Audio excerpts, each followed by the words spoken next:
Audacity, a quick overview for the completely bewildered. This will take a look at the basic interface and what all them buttons and thingies do. Hello, this is Phil Chenevert, the LibriVox video guy, and this video is called Audacity, a quick overview for those completely new to it. I'm going to assume that you've managed to download Audacity and have it on your computer, which is, by the way, another video somewhere. This is what the screen should look like when it's opened. Now, I'm using Audacity Beta, which is the 1.3.13 or something like that. And so if you're using an earlier version, it may look a little different. So when you open up the screen, let's start. This is going to be quick. You notice there are 6 circular thingy-bingies here. That's the technical term. This button, red button, is where you start recording. When you click this, watch what happens. Hello, this is Phil, and I am recording 1, 2, 3, 4, 5, 6, 7. Stop it. When I press the square button, it stops. The 2 blue lines over here would pause the recording. When I click on them again, it will go. This is the play button. It should play from the beginning. Okay. And these 2 buttons allow me to go quickly to the end. The right goes all the way to the end, and this goes all the way to the beginning.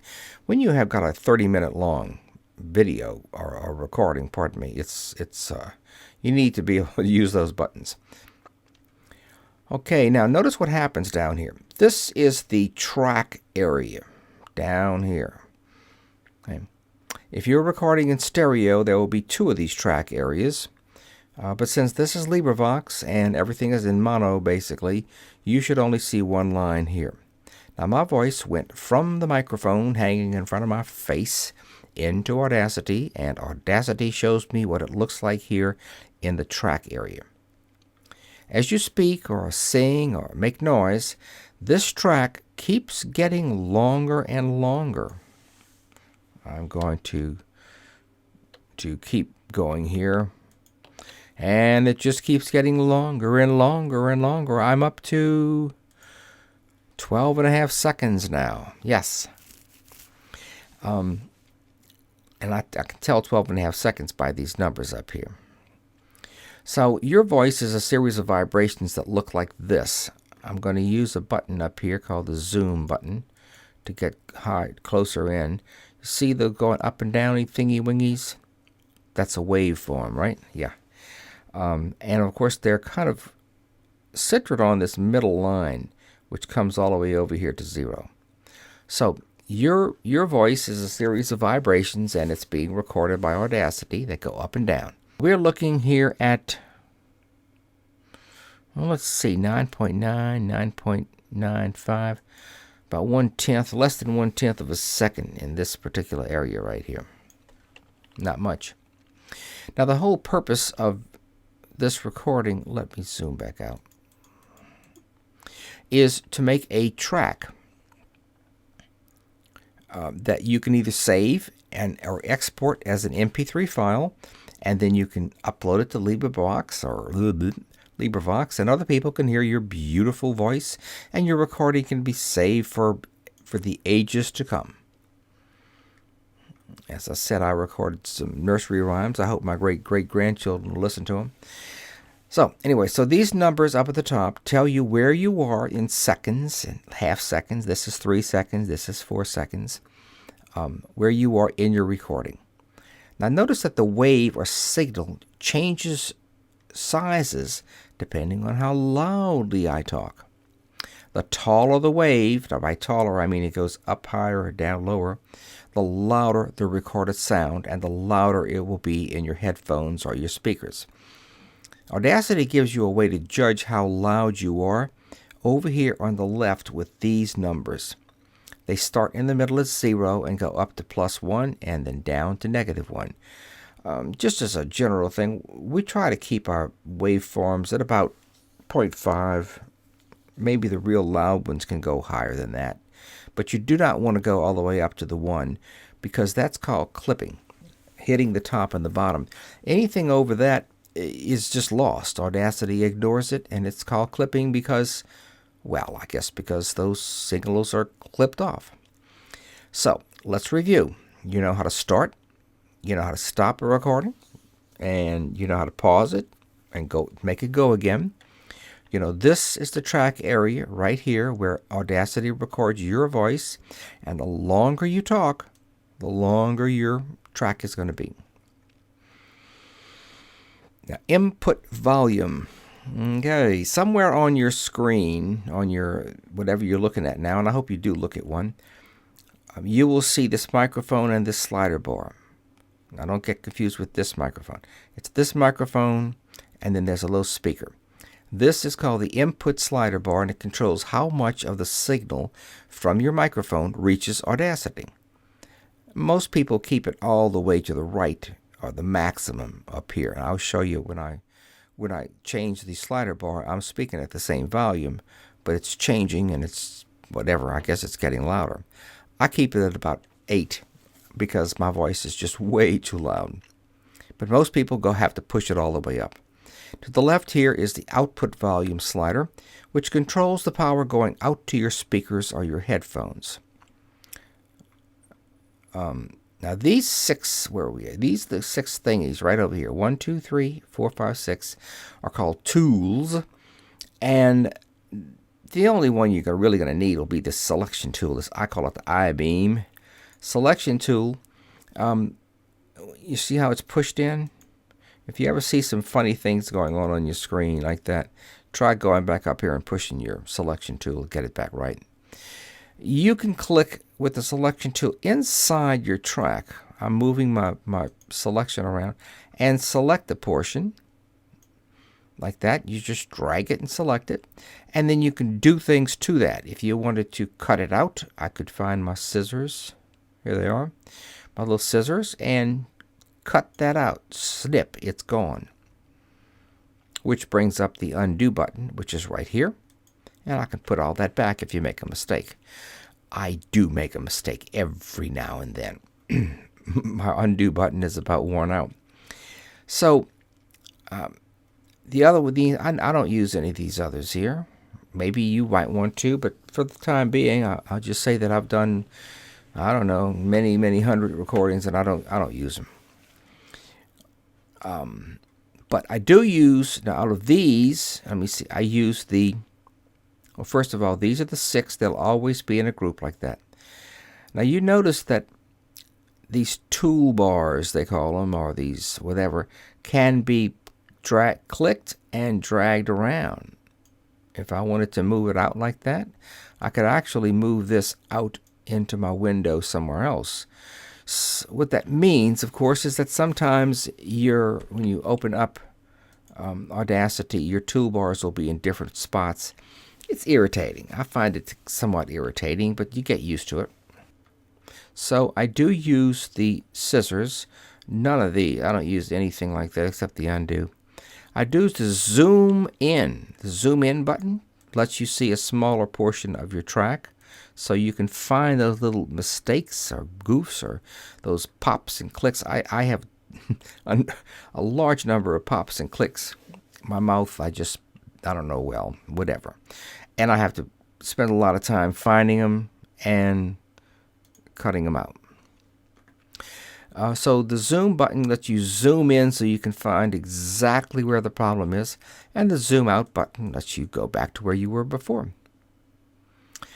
This one on the end is called the fit button, which takes your project, even if it's 12 seconds long or if it's an hour long, and it will put the entire track into one area here where you can see the whole thing at one time.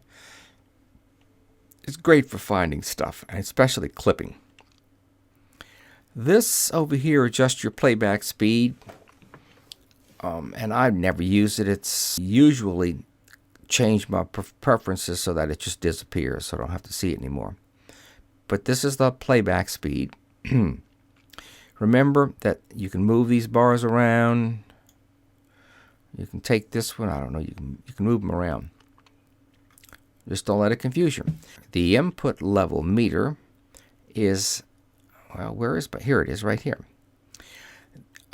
This little meter tells you how loud you're speaking.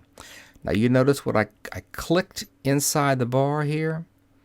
There's the bouncing little red line over here. The bouncing bar is showing me how loud my voice is sounding. Now I'm not recording. I can tell that because my bar's not moving down here. But it's giving me an idea of how loud my microphone is picking up the stuff. When speaking, a general rule is to try to keep that between a -12 and a -24. That's in decibels. I know all this decibel negative stuff is confusing. I still don't understand it, but I follow what the experts tell me. Track control panel. Okay, this is your track once again. This over here is your track control panel. The little X in the upper left of every track will delete that track. It just cuts it out. Watch this. Pop. It's gone. Luckily, I have an undo button which can put it right back. But this drop down arrow gives you a chance to set your sample rate, which should be 16-bit, and to set your rate, which is 4400. Clicking right in this little box right here will select your whole track. Mute will mute your track. So if you have 3 or 4 tracks and you don't want to hear this, you can mute it. And vice versa or whatever. Solo means that this will be the only track that you'll hear. Down here we have something called your gain and pan sliders. Don't touch this stuff, okay? Well, until you have your degree in sound engineering, and maybe not even then. Now you may notice that the track won't be fully disclosed sometimes. Watch this. Many times I open it up and I only see part. It goes from one. Whoops, I can't see down here. Where is it? Well, you can adjust that like that and then just get it right there. Now I use this down here at the bottom to tell me how long my track is. After I finish recording it, you have to get the time. So I click here, go all the way to the end, and look, this one is 12 seconds, almost 13 seconds. Now the menu bar. Since this is a quick overview, I'm just going to cover it quickly. File. Obviously, you're going to use this to save your work. Now, I save my project file as I go along so that if Audacity should crash, I know what I'm doing. Whatever. The only really important thing here is export. When you finish your recording, you're going to export it as an MP3 file. This is a quick overview. I'm going to skip edit, view, transport, tracks, generate, analyze, and help. That only leaves effect. There are many effects built into Audacity. The main ones is going to be our amplify, that's the first one, noise removal, and some people, like me, I use truncate silence and compressor and things like that. This will all be covered in another video. Okay, let's review quickly.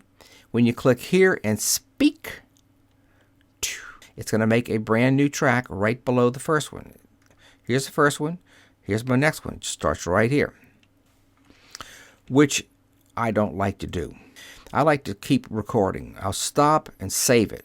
I should make a note here that you cannot save a file unless it is stopped. If you pause it, you can't do anything to it. So you stop it, you save it, and you press Shift,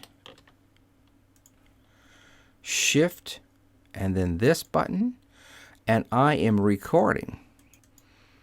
And I'm recording. Stop. And what it does is it simply adds it right on wherever you stopped. And that is my quick overview for people who are not familiar at all with Audacity. I know I skipped a lot of cool stuff, and the thingy buttons may not be the proper terms to use, but hopefully you now know what button to press to get your voice recorded. My next video is going to take up from here. It's called Basic Editing using Audacity. And if you learned a little bit from this one, then try that one. I promise to be equally unprofessional and unpolished, and hopefully you will read lots and lots of books for LibriVox.